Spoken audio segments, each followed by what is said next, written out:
So, kumusta mga kanoysi? Welcome back sa ating YouTube channel, Pilipinoysi. So, ngayon, another throwback video na naman sa mga nangyayari ito dati kila Erica or whatsoever. So yun, kung hindi kayo interesado dito, pwede nyo kayong hindi nyo ituloy ang panonood.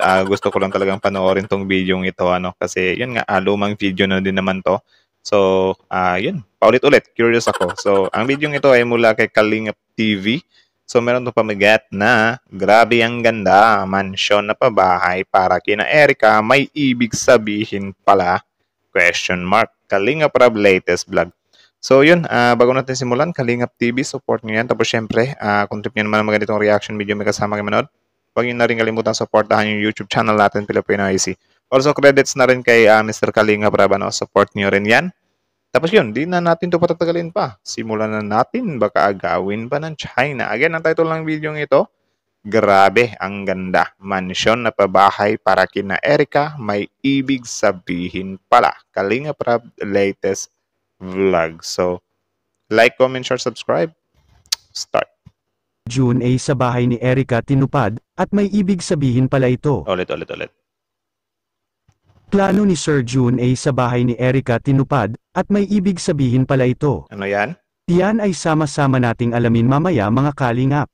Isang mapagpalang araw sa inyong lahat mga kalingap, sanay hindi nyo po makalimutan na mag-like sa video na ito. Yun, like this video. At maraming salamat po mga kalingap sa pagpatuloy na pagsuporta lalo na kay Kuya Val Santos Matubang at Kalingap Rab. Yan, support nyo rin yan, Val Santos Matubang at Kalingap Rab. So, tuloy. Maalala natin na ang pabahay ni Erica na sana ang pinakamalaking pabahay na gagawin ng Team Kalingap. At bakit ko nasasabi na ito ang pinakamalaki dahil nagsusukat lang naman ito mga kalingap ng 10 by 10. 10 by 10? At ang 10 by 10? So, ano siya? 100 square meter? Tama ba? Correct me if I'm wrong, guys, kung yun yung 10 by 10. Kasi kung 100 square meter, 100 square meter, 100 square meter, ang laki na nun. Itong sa amin nga ano to eh. 1, 2, 3, 4, 5, 1, 2, 3. Parang 5 by 3 lang eh. So, ang liit lang. So, tuloy. dalasang ginawang pabahay nila Kalingap Rab at 6 by 9 lang ito. Kaya malaki ang diferensya sa mga normal na pabahay ni Kalingap Rab. Okay. Ang plano sa plano ni Sir June A para sa bahay kina Erica ay mansyon ang ipabahay ni Sir June A para kay Erica mga kalingap. Grabe ano? Bakit kaya sobrang attached si Mr. June A kay Erica, men? Naawa siya. Ganon ba kaawa-awa yung story ni Erica? Kasi ano men isipin mo na lang yung 500,000 donation. Like, men, grabe, half millionaire na yun Another 500,000 pa, parang ginawa mo ng milyonaryo yung tao. Do meron din namang mga ganyang tao na capable talaga magbigay. Gaya ni Rosmar, kita nyo yun si Rosmar, binigyan niya ng 1 million si Diwata. Grabe din yun. So, I think hindi din malabo. Ang tanong lang, gaano kaya kayaman ito si Sir June A? Grabe, 500k. Tuloy. Sino ba naman ang tatanggi sa mga ganitong mga plano ng isang sponsors mga kalingap? Tama. Dahil dati ay hindi nila lubos maisip kung magkakaroon sila ng malaking bahay. Dahil sa ating pagkakilala kay Erica mga kalingap ay natutulog lang siya sa ibabaw ng kulungan ng kanilang mga alagang baboy. Ooh. So ito lang yung bahay nila dati. Tama ba? Correct me if I'm wrong, guys.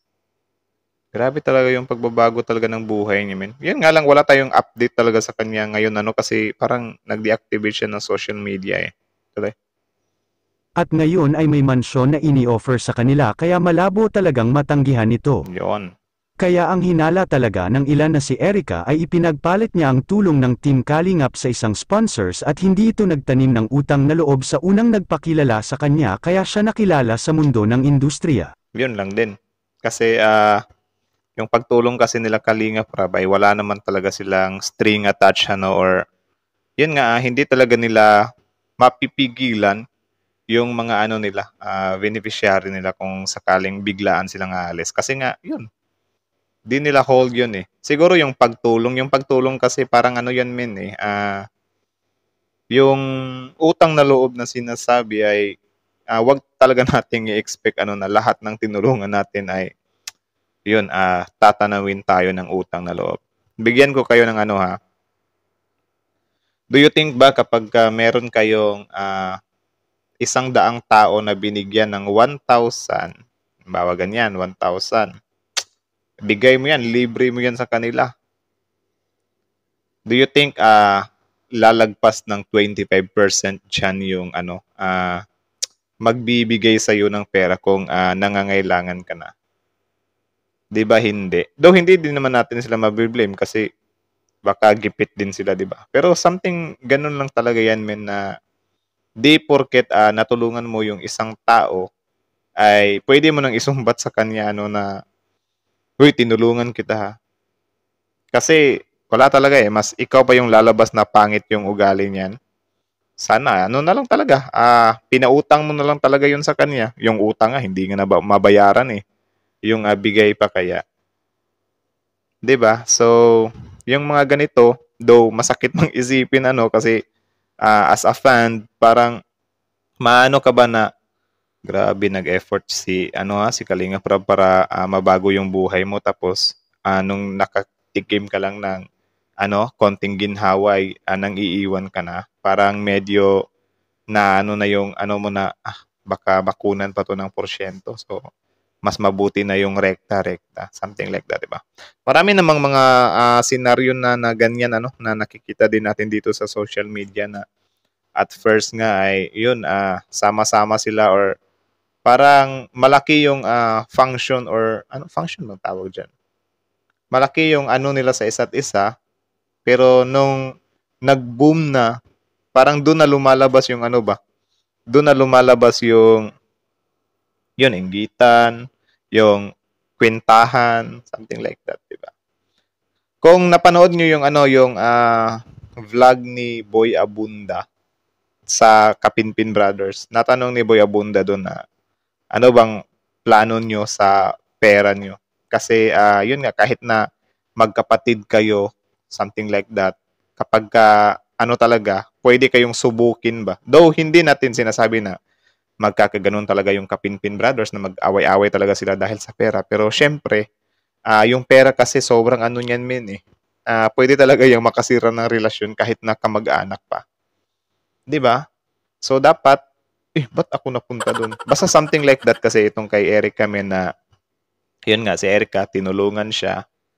At ang gusto ng mga viewers din dito na tanawin niya yung utang na loob. Wala na tayong magagawa doon. Wala na eh. Hindi talaga niya kayang ibigay yun. Siguro dahil damage has been done na rin. So, ang dapat na talagang gawin dito ay yun, mag-move forward na. Di ba? Tuloy. May punto din naman ang ilang mga viewers na naghinala para kay Erica mga kalingap dahil sa panahon ngayon ay sadyang makapangyarihan talaga ang pera. Tama. Ang sabi nga ng ilan na masama kapag tatanggihan ng grasya. Sa kabilang dako, agree din ako dyan. Pero I think hindi naman lahat ng grasya tatanggihan mo ay masama. Ano lang talaga, I think opportunity nga yan eh. Hindi naman porket tinanggihan mo yung isang opportunity ay sinayang mo na yan. Sadyang hindi lang siguro para sa'yo yan. 'Di ba? So, tuloy. Naman mga kalingap. Kaya naisip ni Sir Jun A na mansyon ang ipapatayo na bahay para kay Erica mga kalingap dahil alam niya na ang lahat na pamilya at kamag-anak ni Erica ay umaasa lang sa kanya. At sa yaman naman ni Sir Jun A ay kayang-kaya niya talagang gagawin ang plano na mansyon na ito. At kahit si Kalinga Prab ay nagulat sa malamansyon na plano ni Sir Jun A para kina Erica, makikita po natin sa video. Grabe 500k eh.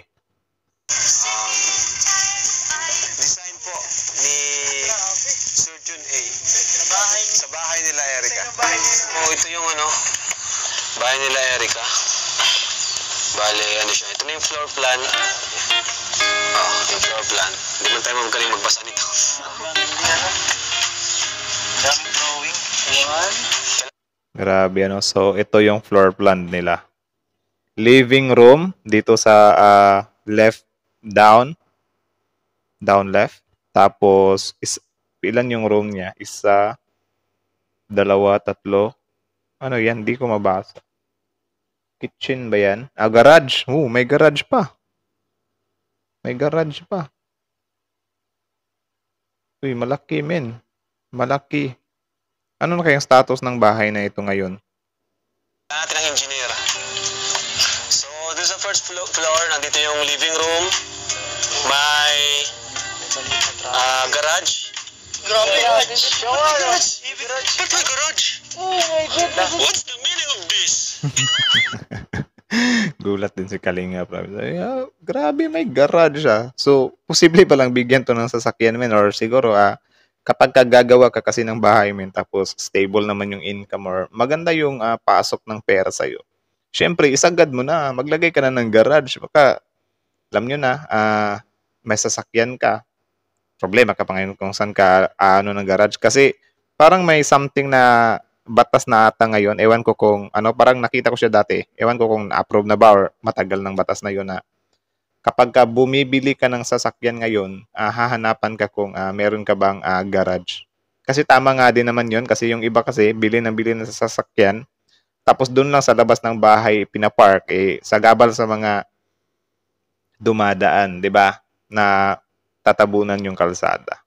Tuloy. So, itong kay Erica, kahit na siguro hindi siya balak bigyan ni June ng sasakyan, at ginawan niya na lang din ng sasakyan kasi baka din, di ba? Hindi nila alam kung ano yung mangyayari soon, di ba?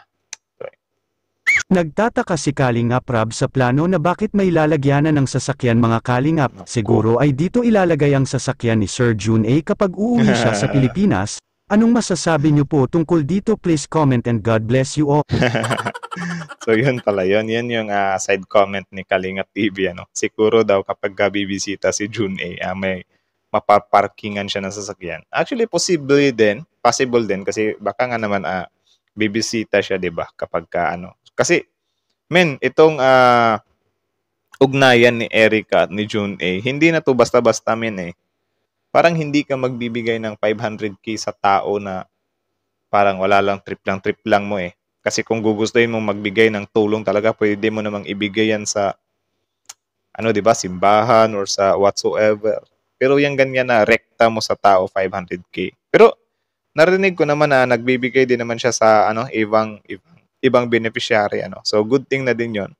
Sadyang lang talaga na filtered kasi ako wala naman talaga akong totally alam dito kay Eric ay. So kaya ngayon ang ginagawa ko, nanonood ako ng mga konting clips patungkol sa kanya dati, yung mga nakikita ko dito. So, nire-recommend din kasi ni YouTube So pinapanood ko na lang, binibigyan ko na lang din ng reaction. So yeah, learning na din, 'di ba? So yan, again, ang mula kay Kalingap TV, support nyo yan. Tapos syempre, don't forget to subscribe.